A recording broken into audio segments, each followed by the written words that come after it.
नमस्कार, मैं हूँ शालिनी और आप देख रहे हैं BBN भव्य भारत न्यूज। चलिए शुरू करते हैं आज की मुख्य खबरें।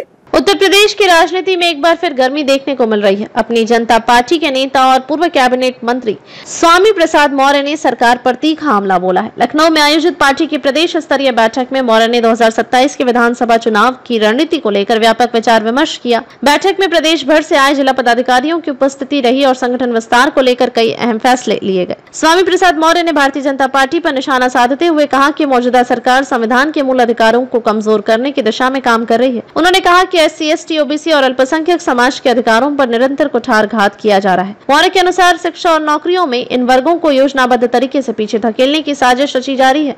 उन्होंने आरक्षण प्रणाली को लेकर भी चिंता जताई है और दावा किया कि सरकार इसे धीरे धीरे खत्म करने की कोशिश कर रही है। उन्होंने कहा, आज दलित, पिछड़े और अल्पसंख्यक वर्गों के युवाओं को न केवल नौकरियों से दूर किया जा रहा है बल्कि विश्वविद्यालयों में भी उनके साथ भेदभाव किया जा रहा है। यह शिक्षा से वंचित करने की एक गहरी साजिश है। स्वामी प्रसाद मौर्य ने सरकार द्वारा प्रदेश भर में 27,000 से अधिक स्कूलों को बंद किए जाने के निर्णय पर भी सवाल उठाए। उन्होंने इसे शिक्षा विरोधी करार देते हुए कहा कि इस फैसले का सबसे ज्यादा नुकसान बेटियों और गरीब तबके के बच्चों को होगा।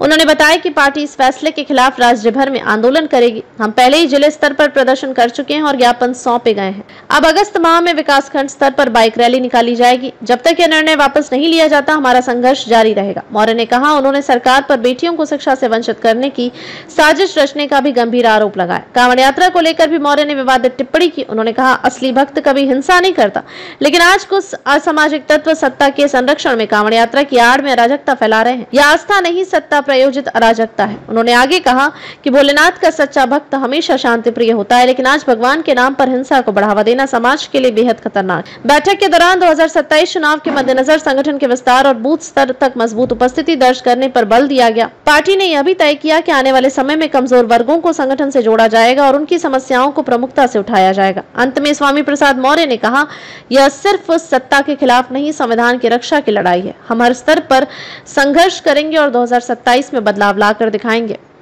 तो अभी तक के लिए इतना ही। मैं शालिनी आपसे विदा लेती हूँ। अगली खबर में फिर मुलाकात होगी एक और खास खबर के साथ। तब तक के लिए बने रहिए BBN भव्य भारत न्यूज के साथ। नमस्कार।